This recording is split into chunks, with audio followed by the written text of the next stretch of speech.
Essa aula ela vai ser a continuação da aula que nós começamos ontem, ou seja, continuamos com o tema plano de referência. Ontem utilizamos o plano de referência de um modo que não é utilizado muito, que é dentro de um projeto, e hoje, agora sim, é o não real verdadeiro do plano de referência, mas é aquele uso que é obrigatório se você for fazer a criação de famílias, ainda mais a criação de famílias parametrizadas.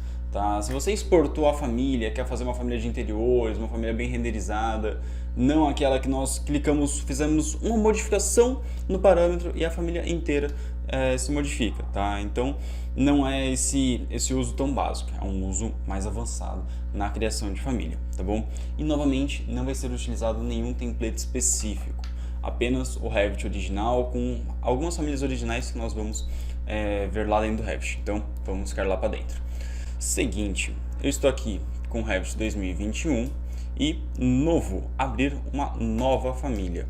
Nesse caso, eu vou querer um modelo genérico, vamos ver, eu vou utilizar inglês, tá? English e Metric Generic, cadê? Ó, Metric Generic Model, modelo genérico métrico, abrir. E logo de cara nós já vemos algumas linhas. Essas linhas são planos de referência, tá? Se você simplesmente colocar o mouse em cima dessa linha, perceba o que aparece embaixo. Plano de referência, dois pontos, plano de referência, dois pontos, center e também left, right, tá? Por que aparece esse left, right? Center porque é o plano do centro e as vistas left e right vão visualizar neste plano aqui. Ou seja, aqui em elevação, left, right, vai visualizar esses dois ângulos, tá bom? Então perceba aqui na webcam, o plano de referência está aqui, left, right. Eu sempre me confundo porque inverte, mas é isso, tá? Você entendeu. Agora, se você selecionar esse plano, novamente, lá no final, center, front e back, tá? Então, front e back, essas vistas, essas elevações estão referenciadas nesses reference plans, planos de referência, tá bom? Além disso, se você seleciona esse plano, você perceba aqui nas propriedades, definir a origem. Então a intersecção desse plano com esse plano aqui, eles definem a origem, a inserção da família lá no nosso projeto. E se nós formos em alguma elevação, vamos colocar elevação front, elevação de frente, existe mais um plano de referência aqui. E eu vou colocar o mouse nessa linha. Essa linha não é o plano de referência. Perceba que embaixo na escrita aparece níveis, tá? Tab no teclado, seleciona e agora sim plano de referência. E aqui nosso terceiro plano de referência. Ou seja, são três planos de referência que definem a origem e inserção da nossa família lá dentro do projeto. Ok? Bom, essa aqui foi a primeira parte da aula. A segunda, como que nós utilizamos para inserir os planos de referência? Eles servem para duas funcionalidades específicas. Primeiro é travar o elemento geométrico e segundo é controlar a geometria, tá? Então, travar e controlar a geometria são os dois usos. Primeiro, vamos ver como eles travam, como que nós inserimos a geometria dentro com esses planos, ok? Primeiro, vamos lá, planta de piso, cadê? Planta de piso, aqui, reference plane, perfeito. E vou criar novos planos. Se você vir em criar, e vai estar, eu sempre me perco um pouco aqui porque eu uso muito comando. Tá aqui, plano de referência, tá bom? Então, criar dados, plano de referência. Ou simplesmente RP no teclado, tá bom? RP no teclado e nós vamos para o comando reference plan, ok? Vamos criar um plano aqui, outro plano aqui. Se você desejar, você pode nomear ou não para ter uma melhor organização, tá bom? Mas não é obrigatório. Vou colocar RP01 e esse RP02. E como que nós vamos utilizar esses planos? Primeiro, criar extrusão e vou colocar um retângulo qualquer aqui nessa extrusão, ok? Posso colocar de qualquer forma, depois AL no teclado, comando Align, e seleciono o plano, seleciono a linha e trava. Seleciono o plano, seleciono a linha e trava. Ok. E agora, se você modificar esse plano, a geometria é modificada. Tá bom? Ctrl Z, deixa eu excluir. Na verdade, eu vou excluir essa extrusão. Ok. Novamente, criar extrusão em vez de utilizar o Align. Agora, eu vou selecionar do início ao fim essas duas extremidades nos planos e ele já trava, ele já aparece esse botão de cadeado para você travar. Ok? E novamente, se você modifica o plano de referência, ou a geometria é modificada, tá? Importantíssimo você travar. Se você não fechar o cadeado, não vai fazer esse travamento, ok?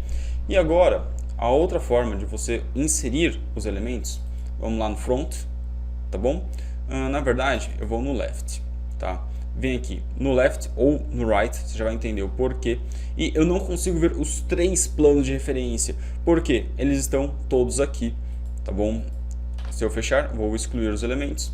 Novamente, se eu for no front, os planos de referência vão estar aqui. Se eu for no left, eu não consigo visualizá-los, tá bom? Por conta do ângulo que nós estamos vendo as elevações. Porém, se eu vim aqui em criar, vamos colocar uma extrusão e vamos definir um plano nessa extrusão. Começamos pelo RP01, ok. Vamos colocar aqui um círculo qualquer, ok. E agora, novamente, criar uma extrusão, porém, vamos definir um plano de trabalho para o RP02, ok. Novamente, um círculo, agora vamos colocar um círculo menor, para perceber a diferença desses dois jeitos de inserir a família. Vou no 3D e perceba que elas estão em níveis diferentes, tá bom? Elas estão realmente deslocadas da parte central. Se eu for na nossa vista, no nosso planta de piso, olha só, uma está conectada com a RP01 e a outra, a nossa segunda, com a RP02. Tá bom? Então você pode inserir os elementos conectados, a geometria conectada com os planos de referência, certo? E por último, na nossa terceira parte aqui dessa aula é como utilizar a parametrização nesses planos. DI no teclado e você pode cotar esse plano.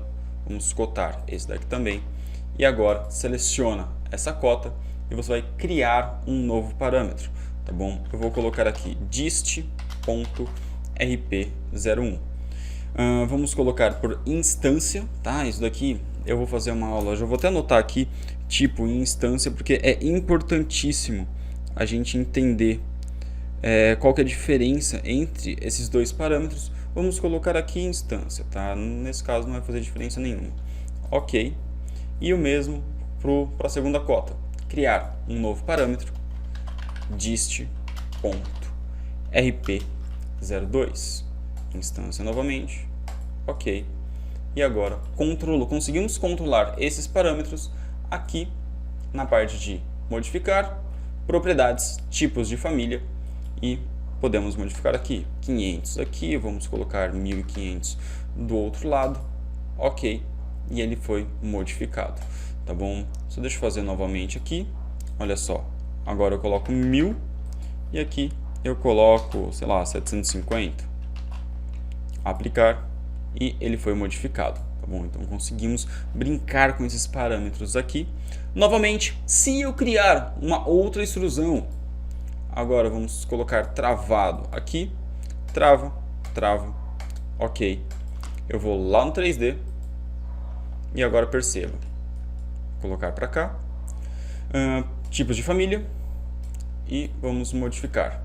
RP, vamos colocar apenas, sei lá, 50 e aqui vamos colocar 200, colocar pequeno. Perceba como vai diminuir esse objeto e ele encaixou assim. Tá bom? Ele diminuiu a largura dele e você consegue fazer essa parametrização com todas as faces da nossa geometria, da nossa extrusão, tá bom? Se você quiser colocar aqui família no parâmetro, você pode colocar em dist rp01 e ele vai modificando. Agora, dois tipos de cota estão no mesmo parâmetro. se eu modificar aqui, RP01 e colocar 1000, aplicar, ele já modifica também. Essa parte fugiu um pouco do tema do plano de referência, mas são algumas parametrizações importantíssimas que você consegue fazer dentro da sua família, tá bom? Então, é assim que nós utilizamos. Não, eu vou fazer mais uma. Olha só, essa daqui vai como bônus. Eu sei que a aula tá longa, mas você também pode criar, ó, RP no teclado. Vou criar uma cota. Vou excluir esse parâmetro aqui, aumenta esse daqui. Seguinte, RP, coloca bem no eixo, bem na intersecção e aumenta esse plano. E eu vou aumentar para cá também. DI no teclado e angular. Dessa forma, é possível também criar planos de referência angulares que controlem a geometria, tá bom? Só toma cuidado com esses planos de referência angulados para uma cota não travar a outra, tá? Aí o próprio Revit ele não deixa você fazer algumas modificações. Então agora é fazer as famílias, testar, fazer, testar e sempre lapidando quando você arranjar, quando você vê alguma lombada, alguma pedra no caminho. Tá bom? Bom, se você gostou dessa dica, curte, porque realmente o YouTube entende que foi uma dica bacana e ajuda a distribuir os nossos vídeos, certo? E se você tiver qualquer dúvida ou curiosidade que deseja saber, pode colocar nos comentários que vai ser realmente um prazer te ajudar, ok? Então, muito obrigado pela companhia até aqui e até amanhã.